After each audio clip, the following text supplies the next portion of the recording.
ఏమీ చదవకుండా 5వ తరగతి చదివిన వాడు లలితా జ్యువెలరీస్ యజమాని. ఆయన చరిత్ర ఆయనే రాశాడు. నేను చదవండి, మీరు తెలుస్తుంది. 10,000 కోట్లకు యజమాని కాదు, 5వ తరగతి ఫెయిల్ అయ్యాడు. చదవండి, తెలుస్తుంది. ఈనాడు ఆదివారం పుస్తకంలో వచ్చింది. బుర్ర తిరిగింది నాకు నన్ను చదివి. నువ్వు మహానుభావుడు రా అనుకున్నావు. గుండు అయినా గుండు భాషను ఆక్షేపించా. లేదండి, జగదేక వీరుడు. ఏమి సందేహంలా జగదేక వీరుడు.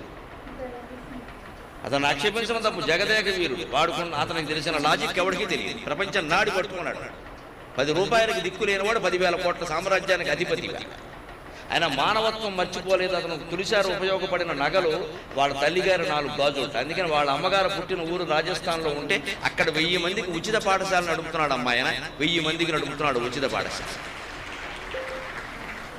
ఈ గుళ్ళు గీయించుకున్న వాళ్ళు అందరూ నడిపారు. ఏమిటి ఆయన గుండు భాషను తెగ ఆడుకున్నారు నెట్లో ఆయన గురించి. ఈ సన్నాసులు ఆడుకునే ఆ సన్నాసులు ఎవరికైనా ఉపకారం చేశారంటే మహానుభావుడు నిజంగా. నేను చదివి నేను నా భార్య వాళ్ళ వద్దు దండం పెట్టుకున్నవాడికి. నువ్వు మహానుభావుడు రా నిజంగా.